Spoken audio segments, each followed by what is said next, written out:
نحمده ونصلي ونسلم على رسوله الكريم اما بعد۔ محترم بزرگوں اور دوستوں، محترمات مسلمات بہنوں، گزشتہ دروس میں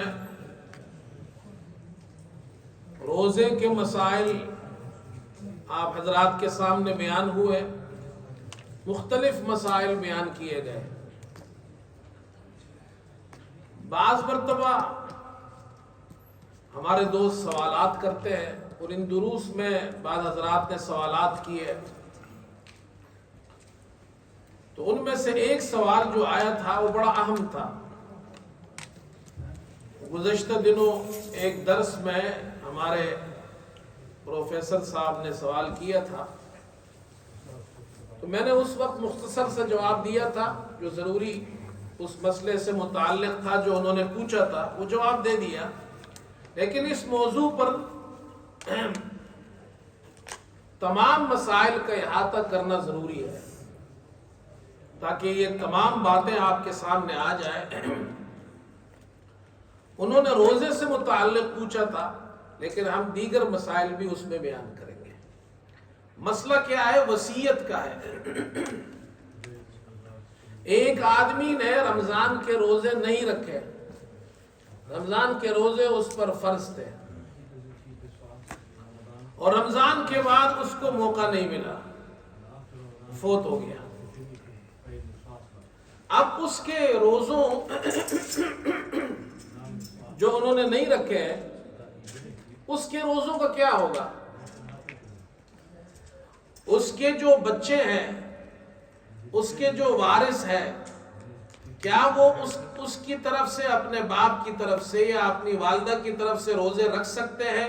تو یہ مستقل ٹاپک آپ کے سامنے بیان ہو چکا ہے، تفصیل سے بیان ہوا تھا کہ روزے تو اس کی طرف سے نہیں رکھ سکتے، اس لیے کہ حدیث میں حضرت صلی اللہ علیہ وسلم نے ارشاد فرمایا، لا يصلي احد عن احد ولا يصوم احد عن احد، کوئی کسی کی طرف سے نماز بھی نہیں پڑھ سکتا، روزہ بھی نہیں رکھ سکتا ہے۔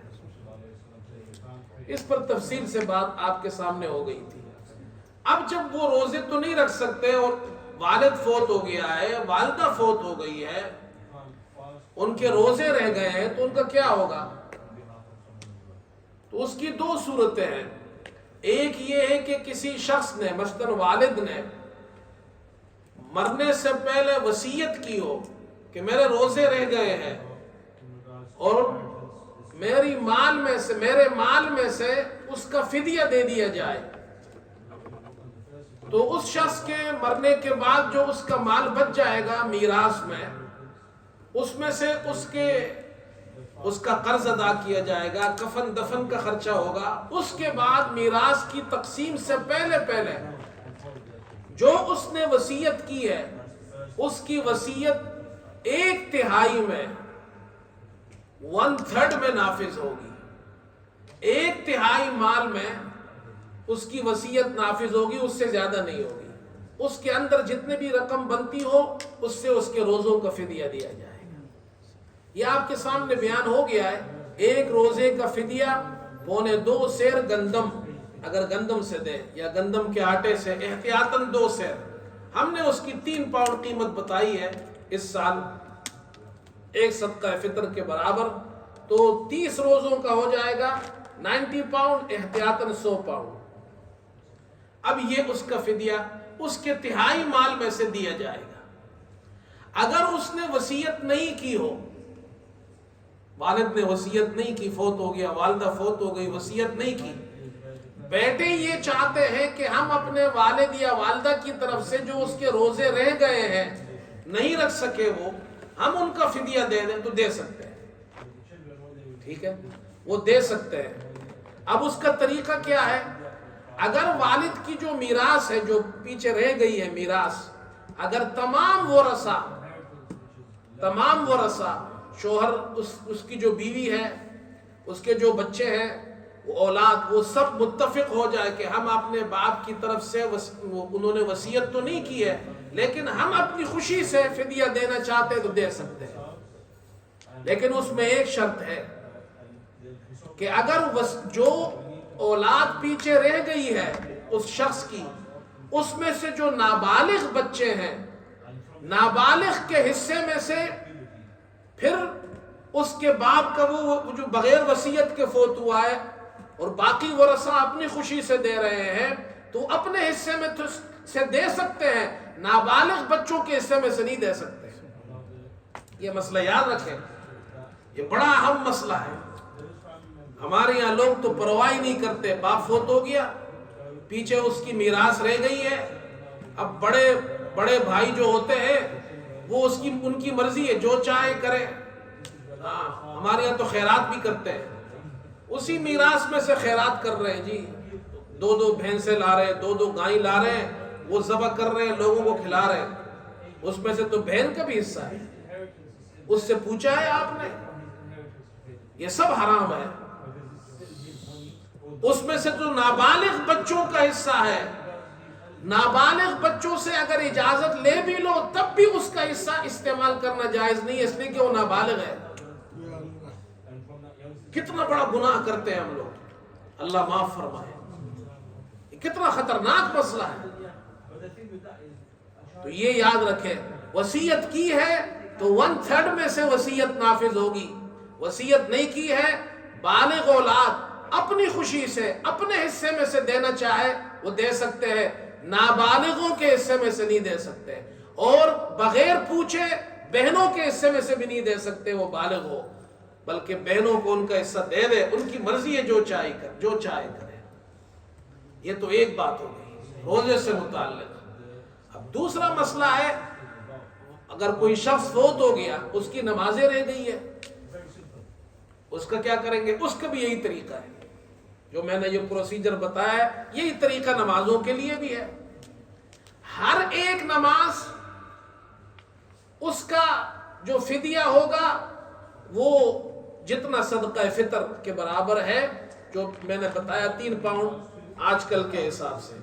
اب یہ ساری زندگی 3 پاؤنڈ نہیں آپ استعمال کرنا، 10 سال بعد بھی 3 پاؤنڈ دے رہے ہیں نہیں، یہ کرنٹ جو ویلیو ہے 2 سیر گندم کی، وہ تقریباً 3 پاؤنڈ کے آس پاس بنتی ہے، 3 پاؤنڈ تھوڑے زیادہ ہی ہے، اس سال کا ریٹ ہے۔ تو ایک نماز کا 3 پاؤنڈ ہو گیا تو 5 نمازیں اور 1 وتر، کتنے ہو گئے؟ 6۔ تو 6 کو 3 سے ضرب دو، کتنے ہو گئے؟ 18۔ 6 کو 3 سے ضرب دو، کتنے ہو گئے؟ 18۔ ایک دن کے نمازوں کا فدیہ ہو گیا، ٹھیک ہے۔ تیسری بات، اگر کسی شخص نے زکوٰۃ نہیں دی ہے، زکوٰۃ نہیں دی ہے کسی نے، اور اس نے وصیت کی ہے کہ بھائی میری زکوٰۃ رہ گئی ہے، میرے مرنے کے بعد میرے مال میں سے زکوٰۃ دی جائے، تو 1/3 میں سے اس کی زکوٰۃ دی جائے گی، ٹھیک ہے۔ ہاں اگر 1/3 سے زیادہ ہو، زکوٰۃ زیادہ ہو، 1/3 کم ہے، تو جو بالغ اولاد ہے وہ اپنے حصے میں سے اس میں ڈالنا چاہے خوشی سے تو ڈال سکتے ہیں۔ اگر وصیت نہیں کی ہے اور بالغ اولاد اپنی خوشی سے اس میں سے دینا چاہے، اپنے والد کی طرف سے، والدہ کی طرف سے جو اس کی زکوٰۃ رہ گئی ہے تو وہ دے سکتے ہیں، ٹھیک ہے۔ چوتھی چیز ہے حج۔ ایک شخص پر حج فرض ہے، یہ حج بدل کا مسئلہ بھی سمجھ لیں، ہمارے یہاں لوگ اس کو نہیں سمجھتے۔ حج بدل کس کو کہتے ہیں؟ حج بدل کا معنی ہے ایک آدمی پر حج فرض ہے اور وہ حج نہیں کر سکتا یا فوت ہو گیا ہے، اب اس کے بدلے میں کوئی اور حج کرتا ہے، اس کو حج بدل کہتے ہیں، اسی لیے اس کا نام ہے حج بدل۔ اس کی جگہ دوسرا آدمی حج کر رہا ہے۔ اب ایک آدمی پر، مرد ہو یا عورت ہو، اس پر حج فرض ہے اور اس نے حج نہیں کیا، وہ فوت ہو گیا۔ اگر اس نے مرنے سے پہلے وصیت کی ہے کہ مجھ پر حج فرض تھا، میں نے حج نہیں کیا، اور میرے مال میں سے کسی کو حج پہ بھیج دینا، تو 1/3 میں سے اس کے مال میں سے، جو پروسیجر میں نے بتا دی ہے شروع میں، کفن دفن قرضہ نکال کر میراث کی تقسیم سے پہلے، میراث تقسیم کرنے سے پہلے، اور قرض اور کفن دفن کا خرچہ نکالنے کے بعد، اب 1/3 میں سے کسی اور شخص کو اس کی طرف سے حج پر بھیجا جائے گا۔ جس شخص کو حج پر بھیجا جائے گا اس جگہ سے بھیجا جائے گا جہاں وہ آدمی رہتا تھا. اگر وہ آدمی آکسفورڈ میں رہتا تھا، یہاں فوت ہوا ہے، یہاں سے آدمی حج کے لیے بھیجا جائے گا. ایسا نہیں ہے کہ آپ مکے میں کسی کو فون کرے، جی ابا جی فوت ہو گئے، حج نہیں کیا، آپ حج کر لو، 1000 ریال دے دوں گا آپ کو. ایسا حج نہیں ہوگا. سمجھ گئے بھائی؟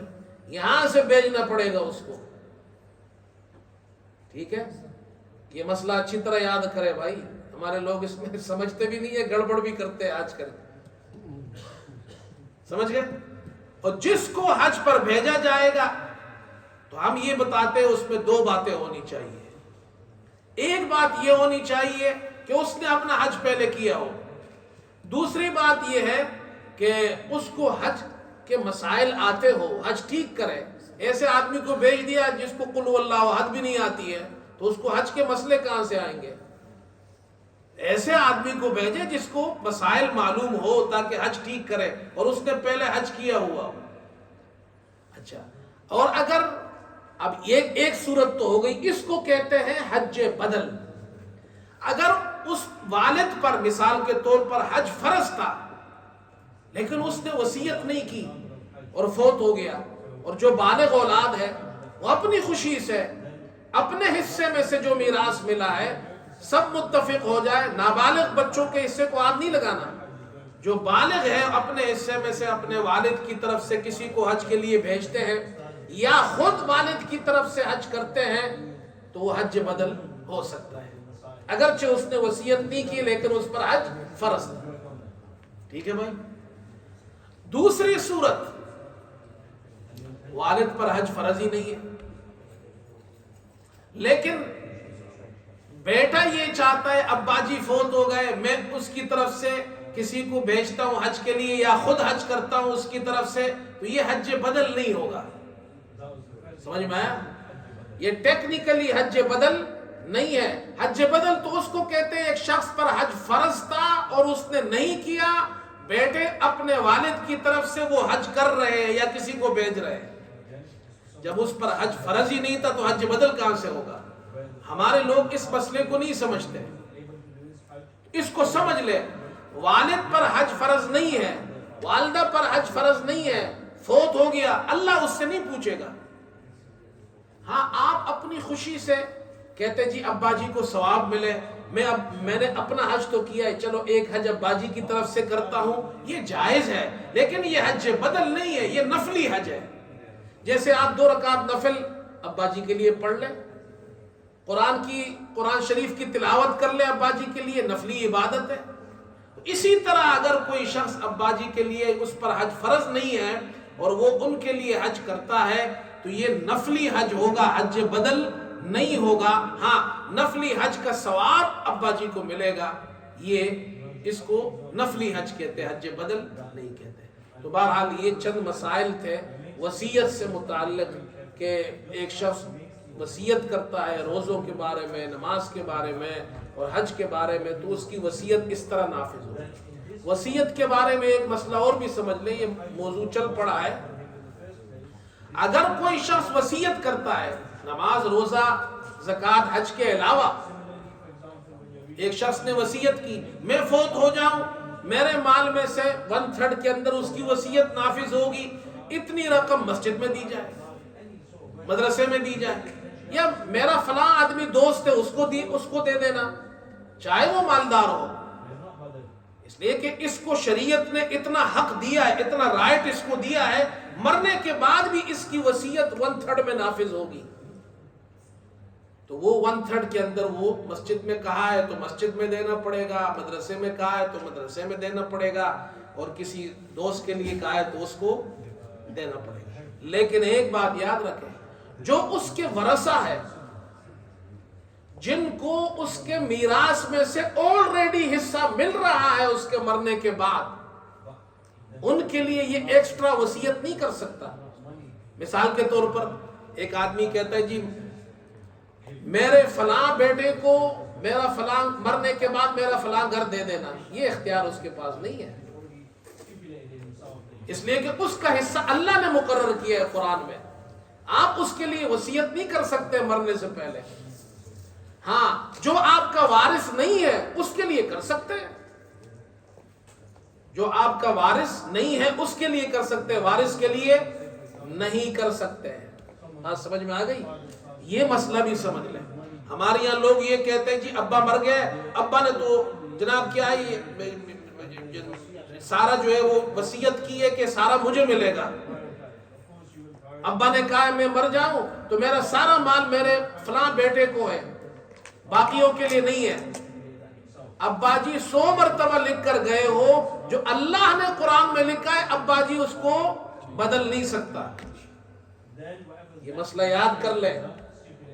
ہاں ایک مسئلہ ہے، زندگی میں ایک شخص، دیکھو زندگی میں اگر ایک شخص زندہ ہے اور وہ بیٹوں کو کچھ دیتا ہے اس کو میراث نہیں کہتے۔ یہ دو باتیں یاد رکھیں۔ ہمارے یہاں عجیب مسئلہ ہے، باپ بوڑھا ہو جائے تو جوان بیٹے اپنے باپ سے کہتے جی ہمارا حصہ دو۔ سوال یہ ہے باپ زندہ ہے، اس کے مال میں اس کی اولاد کا کوئی حصہ نہیں ہے، کوئی حصہ نہیں ہے۔ پکی بات ہے، آپ یاد رکھیں، جب تک ایک شخص زندہ ہے وہ اپنے پورے مال کا مالک ہے، اس کی اولاد اس کے مال میں 1 روپے کا بھی حصہ دار نہیں ہے، 1 پاؤنڈ کا بھی حصہ دار نہیں ہے۔ تو بیٹے باپ سے کہتے ہیں ہمارا حصہ دو، تمہارا حصہ ہے کہاں؟ یہ غلط ہے۔ ہاں مر گئے، والد فوت ہو گیا، اب ان کا حصہ ہے جو قرآن نے کہا ہے۔ زندگی میں اگر کوئی شخص اپنی اولاد کو دینا چاہتا ہے تو وہ میراث نہیں ہوگا، وہ گفٹ ہوگا۔ اس کو اچھی طرح سمجھ لیں، وہ باپ اپنی اولاد کو دینا چاہے تو وہ گفٹ ہے، اس میں اس کو اختیار ہے، جتنا دینا چاہے دے، اس لیے کہ وہ میراث تو ہے نہیں، تو گفٹ ہے۔